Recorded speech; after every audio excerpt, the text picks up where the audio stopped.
A mother who abandoned her child years ago suddenly returns, only to find the past waiting for her in the most unexpected way. Old wounds tear open as secrets unfold, shaking the very foundation of a once peaceful home. With tempers rising and betrayal hanging in the air, love and resentment collide under one roof. The question is, can a broken family find healing, or will the return destroy them completely? Now the story begins in full. After 25 years in the United Kingdom, Kimmy finally returned to Lagos. She didn't come with a smile or with the warmth of someone who had missed home. Instead, she arrived with sharp eyes, a cold tone, and one demand: her share of the family house. The compound in Surulere had been their father's pride. For years, Kimmy's siblings, Deji, Tola, and Yemisi, had lived there, raised their children there, and maintained the place while Kimmy was away. To them, her sudden return felt like betrayal. But Kimmy wasn't here to negotiate. She was here with a fire that no one understood yet. What none of them knew was that she carried a secret so powerful it could rip the family apart. Deji was the first to confront her. He was the eldest, the one who carried responsibility on his shoulders after their father died.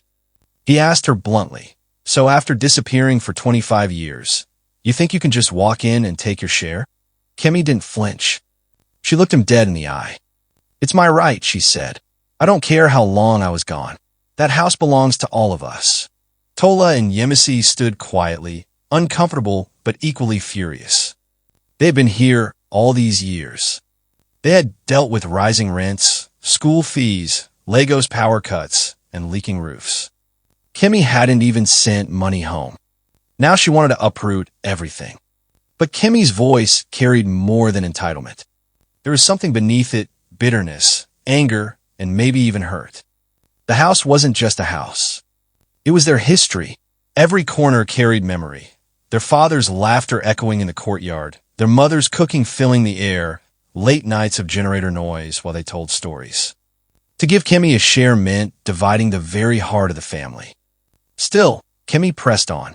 "I have lawyers," she warned. "If you don't agree, I'll take this to court." Deji's voice rose in anger, but Tola stepped in. "Wait, Kimmy, what's really going on? Why now?" But Kimmy stayed silent. She wasn't ready to reveal the truth yet. Not to them. Not just yet. Behind closed doors, the siblings argued late into the night. Deji was firm. Kimmy should get nothing. Yemisi, the youngest, felt torn. Part of him believed Kimmy didn't deserve it, but another part couldn't ignore that legally she was entitled. Tola was the peacemaker, urging them to hear Kimmy out. But all three agreed on one thing: Kimmy had abandoned them. 25 years of silence was not something easily forgiven. Meanwhile, Kimmy sat alone in her rented apartment, staring at an old, faded photograph. In the photo were all four siblings, smiling in front of the Surulere house, their father's arms stretched proudly around them. A tear slid down her cheek. She wasn't here just for property. She was here for something much deeper. Something she could no longer keep hidden. The next morning, Kimmy surprised them all. She called for a family meeting at the house. The air was tense as they sat in the living room, the walls lined with old pictures and memories. Kimmy stood in the center, her voice steady. "You think I'm here for money, for land, but you're wrong. I'm here because of what happened before I left, and it's time you all knew the truth." Her siblings exchanged nervous glances. Deji folded his arms. "Then talk. We're listening." Kimmy took a deep breath. Her fingers trembled slightly. Then she began. "Before I left for the UK, I had a son." The room went silent. Even the hum of the fridge seemed to stop. Tola blinked in confusion. "What do you mean? We never saw a child." Kimmy's eyes burned. "Because I was forced to leave him here, in this house." Shock spread across their faces. Deji's voice was sharp. "That's impossible. We would have known." Kimmy shook her head. "No, Father made sure you didn't. He told me if I wanted to leave for school in the UK, I had to leave the child behind. He said the family couldn't carry the shame of an unmarried daughter with a baby." Her voice cracked as she continued. "I begged him, but he wouldn't listen. I was just 20. I had no power. And so, I left. I left my son here in Lagos, and I never saw him again. The words sliced through the room. Yemisi stood, his hands on his head. Wait, are you saying we have a brother? Someone we don't know. Kemi nodded, tears streaming now. Yes, and he has every right to this house. More than any of us. The silence was unbearable. The weight of the revelation crushed them. If true, everything changed. The property, the family legacy, the trust they thought they had in their father, all of it was shaken. Deji refused to believe it. You expect us to take your word for it? After 25 years? You come back, spin this story, and we're supposed to believe. His voice thundered. But Tola's heart ached. She could see the pain in Kemi's eyes. This wasn't just about land. This was about years of silence, of abandonment, of secrets buried under concrete. Tola asked gently, Kemi, where is he? Your son. Kemi's voice dropped. That's the problem. I don't know. Father arranged everything. He said the child would be taken care of. I thought he meant adoption.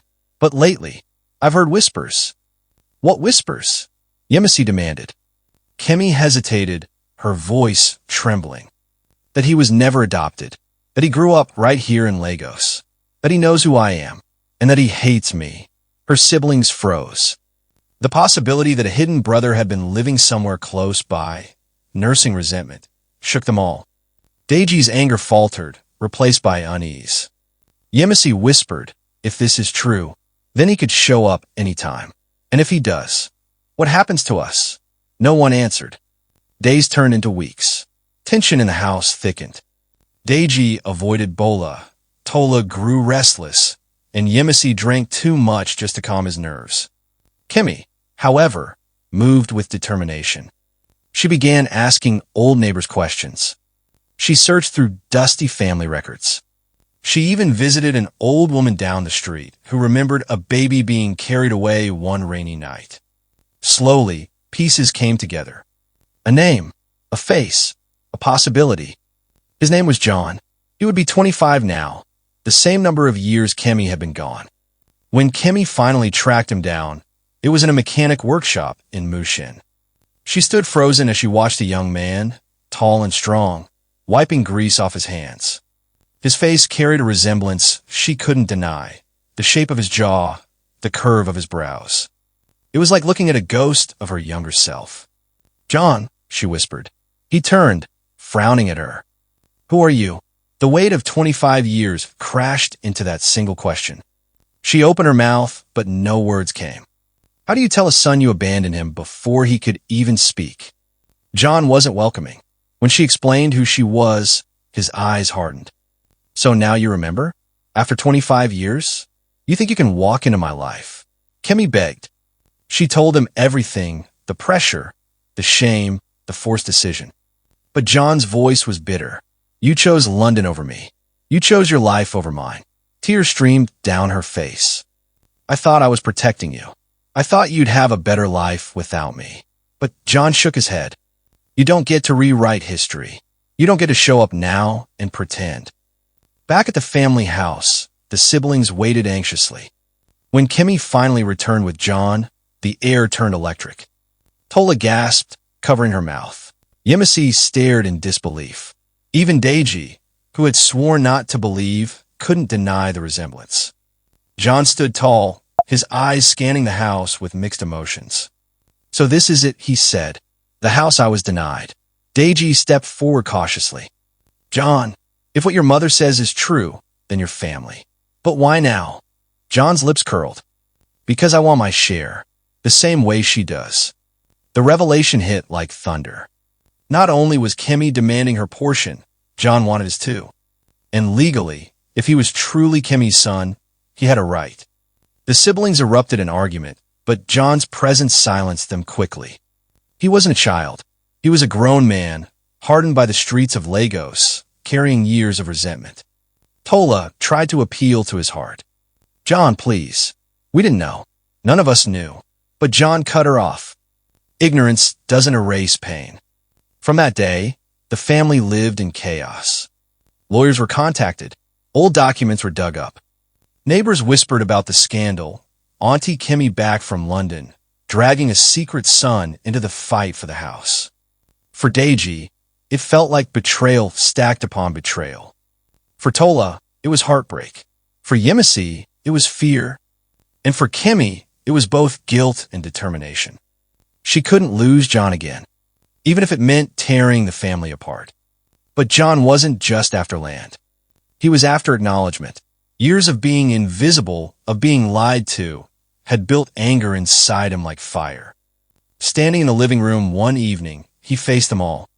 You think this is about money? No, this is about the truth. All my life, I've been denied it.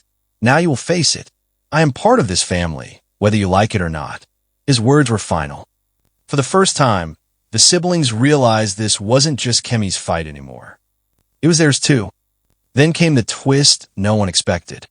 While digging through their father's old papers, Tola found a letter. It was addressed to Kimmy, but never sent. In it, their father confessed. The child had not been given away, nor hidden out of shame. He had been raised by a trusted friend, someone close to the family. The letter revealed he had hoped one day the truth would come out, but he hadn't lived long enough to tell them. When Kimmy read the letter aloud, John's eyes softened. His anger cracked. For the first time, he saw that maybe it wasn't complete abandonment. Maybe there had been love, twisted and flawed as it was. The family stood at a crossroads. They could fight endlessly over property, or they could accept John and heal. Deji struggled, but even he knew the house wasn't worth more than the truth. Tola reached for John's hand. You are our brother, she said softly. Yemisi nodded. And this is your home, too. Tears welled in John's eyes. Years of bitterness didn't vanish instantly, but for the first time, he felt seen. In the end, the house was not divided. Instead, it became a place of reconciliation. The siblings agreed to renovate it together, to give it new life, not as an inheritance to fight over, but as a symbol of family reborn. Kimmy stayed, determined to rebuild her relationship with John. It wouldn't be easy. Trust had to be earned. But as the Lego sun set over the Surreal compound, one thing was clear. Secrets may destroy, but truth has the power to rebuild. And Aunty Kimmy's return had forced them all to face it. Sometimes, the people we call family are the very ones who test the limits of our love and forgiveness. Aunty Kimmy's return may have shaken her home, but it also forces us to ask, what would you do if a long-buried secret threatened everything you believed about your family? If this story touched you, don't just stop here, like, share, and subscribe so you never miss the next story that will keep you thinking long after it ends.